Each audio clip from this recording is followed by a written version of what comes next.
Сайн байцгаана уу эрхэм оюутнуудаа.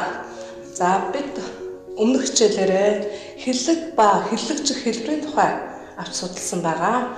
За хэллэгийн үний утгын өснөх зохиох болон за хэллэгийн хэллэгжих хэлбэрийн үний утгын олонлын тухай хэрхэн олдог, за түүнийг бодлогод хэрхэн хэрэглэх талаар авч үзсэн байгаа.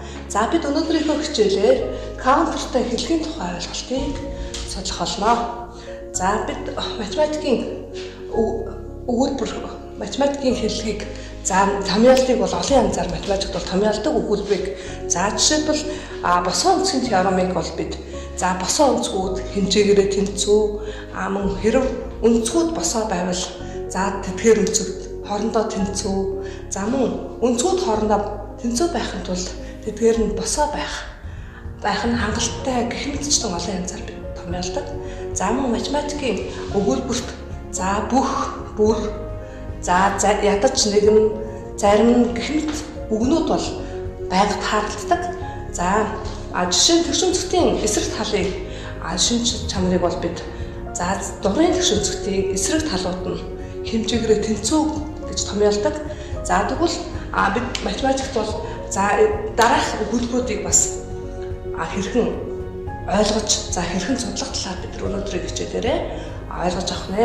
Жишээлбэл натурал тань олонлог дээр ax гэсэн x тоо 5-ын хуваагдагч гэсэн престикатыг бүгдээр авч үзье.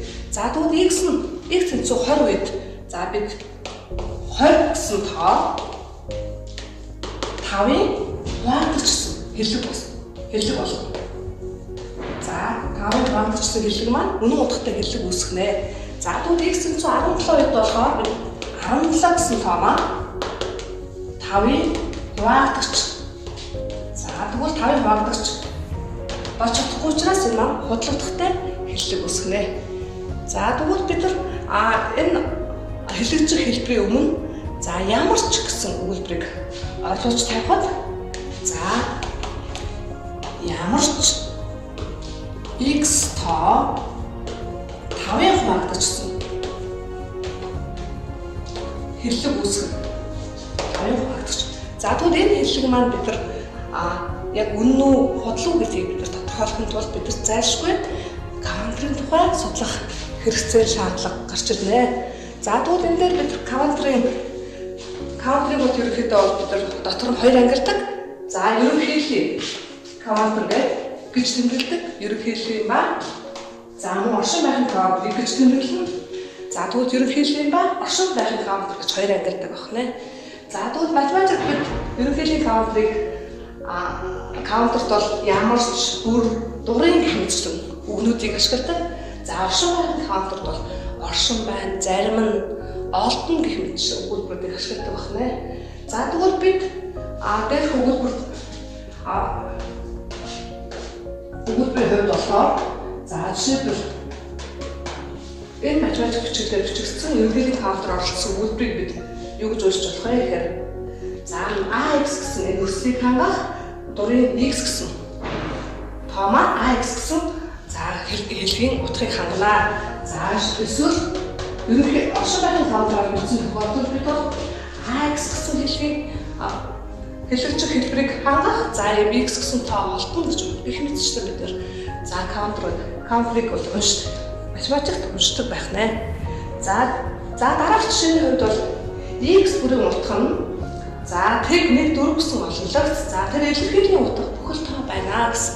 Энэ хэллэгжих хэлбэрийн хувьд бол бид x бүрийн утга гэсэн учраас бид x бүрийн утгаар нь тэг 1 4 гэсэн утгыг сонгож авахад өөрөөр тэгийг авахад тэр илэрхийлэл маань 4-өөс гэсэн тэг 2 хүрчэн тэг нэмэх 1 буюу 4-өөс тэгийг хаслаа 4-тэй тэнцүү.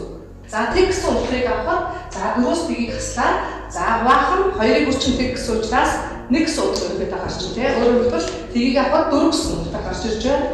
Мөн бүхэл таа гарч ирж байна. 1-ийг авахад бид нар 4-өөс 1-ийг хаслаа 3 буюу 3-ыг 3-т хуваалт 1 гэсэн бас мөн бүхэл утгаар гарч ирж байна. Мөн x-ийн оронд 4 гэсэн утгыг авахад 4-өөс 4-ийг хасах тэг гардаг учраас тэгийг томс байхад тэг гарна гэсэн утгаараа тэг гэсэн мөн бүхэл таа гарч байгаа учраас энэний хувьд бол үнэн утгыг үнэн болон хоол утгыг тодорхойлох гэсэн энэ болгоны хувьд энэ нь үнэн утгатай хэллэг үүсгэн байна.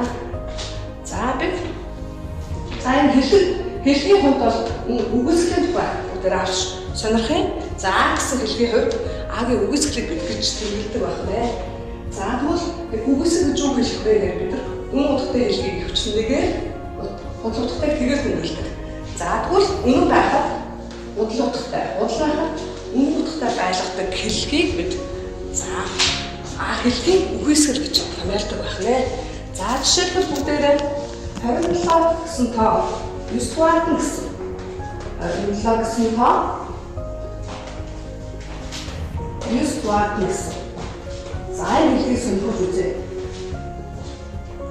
За энэ хэллэгийн хувьд бол үгүйсгэлийг бид нар олоход үгүйсгэл маань дандаа гүй биш гэсэн утгаар үгүйсгдэг учраас энэ өгүүлбэр маань 27 гэсэн тоо 9 дугаартан гэсэн үнэн утгатай хэллэг байхад түүнийг худал утгатай байлгахын тулд 27 гэсэн тоо 9 хуваагдахгүй. Эсвэл 27 гэсэн тоо 9 хуваагдана гэдэг нь худлаа гэдэг ч юм уу. За ийм байдлаар үүсгэж байгаа учраас үнэн утгатай утга хэллэгийг маань худал утгатай болгож үүсгдэг байх нэ. За тэгвэл бүгдээрээ цаашаа конъюнкцийн үгүйсгэл маань үгүйсгэлүүдийн дисюнкцтэй тэнцүү байдаг.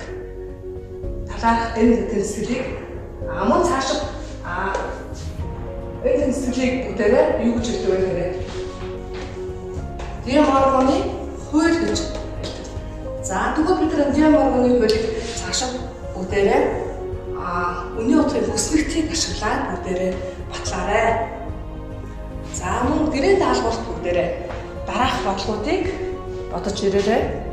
За дараах бодлогуудыг бид бага боловсролын математикийн онол дидактик гэсэн сургачгаа ашиглаад мөн математик логикийн элементүүд гэсэн бодлогын номнуудаа ашиглаад дараах бодлогуудыг бодоорой. За дараагийн хичээл хүртэл баяртай.